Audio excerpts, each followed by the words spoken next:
स्कूलों में बच्चों को वो नहीं पढ़ा रहे जो उनको पढ़ाना चाहिए। I am Suhail Jindani and you are watching Sonder.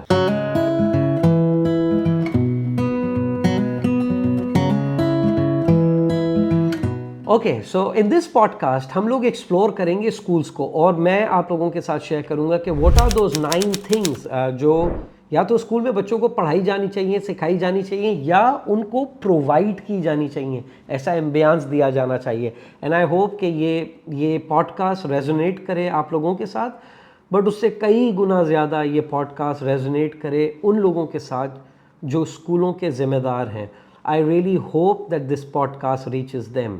So let's immediately jump into the 9 domains which I would want to recommend. सबसे पहला, passion projects. कितना मज़ा आए कि स्कूल में बच्चों को they get an opportunity to work on something that they are personally excited about. क्यों ये ज़रूरी है कि पूरी ज़िंदगी स्कूल में बच्चा सिर्फ वही चीज़ें करता रहे जिसको करते करते उसको मौत आ रही है, और फिर कोई एक हम जैसा या किसी और के जैसा मोटिवेशनल स्पीकर या वो पैशनेट टीचर उसको समझाता रहे कि नहीं जी बेटा, इसको तुम बिल्कुल अपने पैशन के साथ करो। क्या हम पूरा स्कूल इन्वायरमेंट चेंज कर सकते हैं by allowing kids to work on their passion projects. कितना मज़ेदार अपॉर्चुनिटी हो अगर बच्चे को अपनी स्कूल क्लासेस के अंदर एक ऐसे प्रोजेक्ट पे काम करने का मौका मिले जिसके बारे में वो बच्चा समझता है कि this is a project that matters.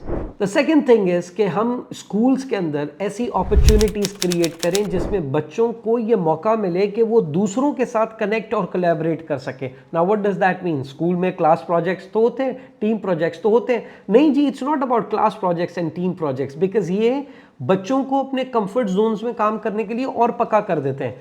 क्या ही बात हो अगर 4th क्लास के बच्चे 5th, 6th या इवन 7th क्लास के बच्चों के साथ मिलकर कोई प्रोजेक्ट करें। सोचें उस 7th क्लास के बच्चे को कितना कुछ लीडरशिप के बारे में सीखने मिलेगा जो शायद हम लोग बाद में उनको कॉर्पोरेट में सिखा सिखा कर थक गए होते हैं, और कितना उस 4th क्लास के बच्चे को भी एक्सपीरियंस मिलेगा टू वर्क विद समवन जो सीनियर है, जो हो सकता है उसके साथ रूड हो सकता है उसके साथ इतना काइंड ना हो जितना उसके क्लास के दोस्त उसके साथ काइंड होते हैं, हो सकता है उससे कई गुना ज़्यादा होशियार हो उस मुकाबले में कि जिस मुकाबले में उसके क्लास के दूसरे बच्चे हैं। Look at the diversity of learning that can happen in this case. तीसरा area which I think her school को इम्प्लीमेंट करना चाहिए वो ये कि अपने बच्चों से पूछेंगे हम स्कूल को बेहतर कैसे कर सकते हैं। अपने स्कूल के बच्चों से पूछें कि यार कोई ऐसा सिस्टम, कोई ऐसा प्रोसेस, कोई ऐसी चीज़ आपको स्कूल में दिखती है जो बिल्कुल थकी हुई है, बहुत बोरिंग है, कोई इंजॉय नहीं करता और उसे चेंज किया जाना चाहिए। स्कूल्स के कस्टमर बच्चे हैं, it's kids who should enjoy their experience in school. और कितना ज़बरदस्त वो स्कूल होगा जिस स्कूल के कल्चर के डिज़ाइन में हम बच्चों के साथ कोलैबोरेटिव अप्रोच ले सकें। सेल्फ डायरेक्टेड लर्निंग ये सिर्फ कॉर्पोरेट का मंत्रा नहीं है, ये स्कूल्स में भी किया जा सकता है। बच्चों को ये अपॉर्चुनिटी दें कि वो अपनी लर्निंग जर्नीज डिज़ाइन करें। इसका क्या मतलब हुआ? इसका मतलब ये हुआ कि आज स्कूलों को मौत पड़ी हुई है चैट जीपीटी से। वो ये कहते हैं कि चैट जीपीटी जो है वो हमारी स्कूल के bureaucratic command and control system को ख़राब कर रहे हैं। बच्चे आर्टिकल्स चैट जीपीटी से लिख कर आ रहे हैं, तो लिख कर आने दें। इनफैक्ट उनको कॉम्पिटिशन ही ये दें कि जनाब चैट जीपीटी यूज़ करते हुए आर्टिकल लिखना है। कॉम्पिटिशन ये कि सबसे अच्छे प्रॉम्प्ट्स कौन देगा। साहब उसने अपनी रेगुलर लाइफ के अंदर इसको यूज़ करना है। आप टेक्नोलॉजी से रेस को जीत नहीं सकते। मुझे ऐसे पेरेंट्स याद हैं जिनके हिसाब से आईपैड तो अगर मेरे बच्चे ने यूज़ किया तो मैंने तो उसके हाथ तोड़ देना है। और फिर कोविड में क्या हुआ ये आपको और मुझे हम सबको पता है। आप टेक्नोलॉजी से रेस नहीं जीत सकते, आपको टेक्नोलॉजी को एम्ब्रेस करना पड़ेगा। So I think it's very important कि बच्चों के साथ हम सेल्फ डायरेक्टेड लर्निंग को क्राफ्ट करें। हम ऐसी अपॉर्चुनिटीज़ दें बच्चों को जिसके अंदर वो अपनी लर्निंग जर्नी सेट कर सकें। पांचवा area which I think is extremely important is give children reward for being exceptional. Give children reward for being remarkable. बच्चे अगर कुछ ऐसा करें which is worth talking about, spread it out, share it with the world. वो कोई उसकी achievement जो वो करता है उसके बारे में दूसरा कोई बात कर रहा हो, दिस इज समथिंग जिसके ऊपर हमें इसलिए ज़्यादा ध्यान देना चाहिए बिकॉज ये उस बच्चे की वो जिसको हम टिपिकली मैं अपनी ज़बान में कहता हूँ वो लिंचपिन है उस बच्चे का, क्योंकि ये वो एरिया है जिस पे ये बच्चा बाद में अपना करियर, अपना फ्यूचर बनाएगा। How about identifying what are kids do really good and then amplifying it. छठा एरिया विच आई थिंक मैं हमेशा सोचता रहा कि यार मैं ये जो पाइथागोरस थ्योरम पढ़ रहा हूँ या ये जो ट्रिग्नोमेट्री पढ़ रहा हूँ ये किसके लिए पढ़ रहा हूँ, इससे मैं दुनिया को कैसे बदलूँगा। आई थिंक हर स्कूल के अंदर there should be a real world application process. जो बच्चे उस चीज़ को सीखते हैं उसको वो दुनिया में कहाँ अप्लाई करेंगे और वो कैसे उसके ज़रिए दुनिया बदलेंगे, उनको ये मौका मिलना चाहिए सीखने का। हम पाकिस्तान स्टडी जिस तरह पढ़ाते हैं, यकीन करें उससे काश के पाकिस्तान के लिए मोहब्बत पैदा हो, मगर जिस तरह पढ़ाई जाती है शायद नफ़रत ही पैदा होती होगी।